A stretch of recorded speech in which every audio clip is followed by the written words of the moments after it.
আসসালামু আলাইকুম। কেমন আছেন বন্ধুরা? আশা করি সকলেই খুব ভালো আছেন। আজকে নিয়ে এলাম ডিম পুডিং রেসিপি।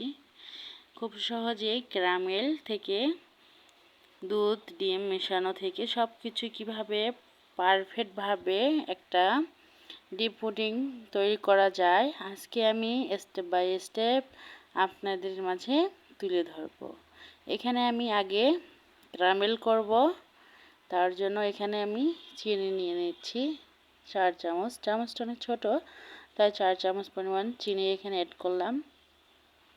আর এখন দিয়ে দিব অল্প একটু পানি, 4 চামচের মতনই পানি, বেশি পানি দেওয়া যাবে না। তো আমি এখন ক্যারামেল করে নেব। আপনারা চাইলে অন্য পাত্রেতেও ক্যারামেলটা করে নিতে পারেন, কিন্তু আমার কাছে মনে হয় অযথা অন্য কোনো পাত্রের ভিতরে কোনো ক্যারামেল করার প্রয়োজনই নেই। যে বাটিতে আমরা ক্যারামেলটা সেট করব সেই বাটিতেই কিন্তু ক্যারামেলটা তৈরি করে নেওয়া যায়। তো আমি যেভাবে দেখাবো পুরোটাই যদি প্রসেস অনুযায়ী দেখেন তাহলে আপনিও পারবেন একদম পারফেক্টভাবে ঘরেতেই একটা পুডিং রেসিপি তৈরি করতে। তাই পুরো ভিডিওটি স্কিপ না করে অবশ্যই স্টেপ বাই স্টেপ দেখবেন যে কতটা সুন্দর, লোভনীয় আর খুবই মজাদার একটা ক্যারামেল তৈরি করতে পারবেন। পুড়েও যাবে না, আবার খুবই সুস্বাদু হবে এই পুডিংটা। তাই পুরো ভিডিওটা স্কিপ না করে দেখবেন। দেখুন আমার কিন্তু ক্যারামেল হয়ে গেছে। এখন আমি এখানে 3টা ডিম নিয়ে নিব। 3টি ডিম দিয়েই আমি আজকে ডিমের এই পুডিংটা তৈরি করব।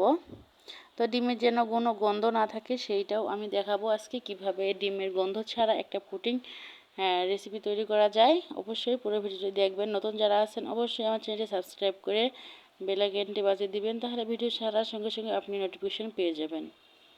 তো আমি 3টে ডিম নিয়ে নিলাম এখন। তো নিয়ে নিলাম চিনি, হাফ কাপ পরিমাণ চিনি। চিনিটা আপনারা যেমন মিষ্টি খেতে পছন্দ করেন ঠিক তেমন আপনারা নিয়ে নিতে পারেন। আমি যেমন মিষ্টি পছন্দ করি ঠিক সেই অনুযায়ী নিয়ে নিলাম। তা আমি 3টে ডিমের জন্য আমি এখানে হাফ কাপ নিয়ে নিলাম চিনি। নিয়ে এখন আমি একটা হ্যান্ড ব্লেন্ডারের সঙ্গে খুব ভালোভাবে চিনিটা ডিমের সঙ্গে ফেটিয়ে নেব, যেন কোনো রকমের চিনির কোনো রকমের দানা না থাকে। সেভাবে ভালোভাবেই কিন্তু এটা ফেটিয়ে নিতে হবে। তো আমি কিন্তু খুব ভালোভাবে ফেটিয়ে নিলাম, দেখেই বুঝতে পেরেছেন। আর এখন আমি দিয়ে দেবো ভ্যানিলা এসেন্স 1 চামচ পরিমাণ। তো দেওয়ার পরে আমি ভালোভাবে আরও ভালো করে ফেটিয়ে নিলাম। নেওয়ার পরে এখানে দিয়ে দিলাম আমি হাফ কাপ পরিমাণে গুঁড়ো দুধ। গুঁড়ো দুধটা আপনারা স্কিপও করতে পারেন, আবার অনেকে দিতেও পারেন। আমার কাছে গুঁড়ো দুধটা দিলে আরও খুব সুন্দর মজাদার হয়। তো গুঁড়ো দুধটা দেওয়ার ফলে এমনিতেই মিষ্টি, তার জন্য আর বেশি কিন্তু চিনির প্রয়োজন হয় না। আমি যেহেতু মিষ্টি খেতে একটু পছন্দ করি তাই সেই অনুযায়ী চিনিটা দিয়ে দিয়েছি। তো আমি এখানে অল্প একটু আগে দুধ অ্যাড করে দিলাম। আমি কিন্তু 1 কাপ পরিমাণের দুধ নিয়েছি, যেহেতু হাফ কাপ চিনি, হাফ কাপ গুঁড়ো দুধ আর লিকুইড দুধ সেটা হলো 1 কাপ পরিমাণ নিয়েছি পারফেক্টভাবে, তাহলে হয়ে যাবে। তো এখান থেকে আমি 1 কাপ দুধ অ্যাড করে দিলাম। এখানে একটু খালি ছিল যেহেতু আগে একটুখানি দিয়েছি এই জন্য। তো এখন আমি খুব ভালোভাবে কিন্তু মিশিয়ে নিচ্ছি, আর অবশ্যই ভালোভাবে পারফেক্টলি মিশিয়ে নিতে হবে, তাহলে কিন্তু খুব সুন্দরভাবে পুডিং হবে। ভেতরে কোনো রকমের বাবলস বা কোনো কিছুই থাকবে না, এমনভাবে মিশিয়ে নিতে হবে। তো এই দেখুন বন্ধুরা, এদিকে আমি ক্যারামেলটা সেট করতে রেখে দিয়ে কিন্তু তৈরি করে নিলাম পুডিংয়ের বাকি উপকরণ। তো এখন কিন্তু দেখেই বুঝতে পেরেছেন কতটা সুন্দরভাবে সেট হয়ে গেছে। এখন আমি একটা ছাঁকনি দিয়ে ভালোভাবে ছেঁকে দিব। অবশ্যই একটা ছাঁকনি দিয়ে ছাঁকতে হবে পুডিংটা, না হলে কিন্তু ভেতরে যে বাবলসের মতো কিছু অংশ থাকে সেগুলোও চলে যাবে। তাই অবশ্যই ভালোভাবে ছেঁকে তারপরে দিতে হবে। এখন আমি বাটিটার একটা ঢাকন দিয়ে ভালোভাবে ঢেকে দিব। তো এদিকে আমি কড়াই চড়িয়ে দিয়েছি আর এখানে পানি দিয়েছি। পানির ভিতরে আমি 2টা টিস্যু ভিজিয়ে দিলাম। আপনারা চাইলে এখানে কিচেন তাওয়ালও ব্যবহার করতে পারেন আর স্ট্রেনারও ব্যবহার করতে পারেন। আমি এখানে পারফেক্টভাবে বসে থাকার জন্য দিয়ে দিলাম টিস্যু পানির উপরে, যেন নড়াচড়া না করে খুব সুন্দরভাবে যেন পুডিংটা তৈরি হয়ে যায়। তো এখন আমি ঢাকিয়ে আপনি 10 থেকে 15 মিনিটের মতো রান্না করে নেব, মানে ভাপিয়ে নেব। তো দেখুন বন্ধুরা, আমি চলে এলাম 10-15 মিনিট পরে। পানিটা কিন্তু একদমই শুকিয়ে নিয়েছি। আমার কাছে মনে হয় যে পানিটা একদম শুকানো শুকানো হইলে খুব সুন্দরভাবে পুডিংটা হয়, ভেতরে কোনো রকমের পানি বা কোনো রকমের কিছু ঘেমে থাকে না। দেখুন খুব সহজে কিন্তু আমার পুডিংটা প্রায় হয়ে এসেছে। মাশাআল্লাহ, দেখুন কোনো রকমের কিন্তু লেগে যাচ্ছে না। কাঠিটা দিয়ে চেক করলাম, তো পুডিংটা আমার হয়ে গেছে দেখেই বুঝতে পেরেছেন। মাশাআল্লাহ, খুব সুন্দর একটা লোভনীয় চমৎকার একটা পুডিং রেসিপি। তাই দেরি না করে আপনিও একবার হলেও এই রেসিপিটি এভাবে ট্রাই করুন, দেখবেন যে কতটা মজাদার ও কতটা লোভনীয় হয়। আপনারা চাইলে আমার রবণী রান্নাঘর ব্লগ চ্যানেলটি ভিজিট করতে পারেন। আরও এরকম অনেক অনেক ভিডিও আছে, দেখে আসতে পারেন।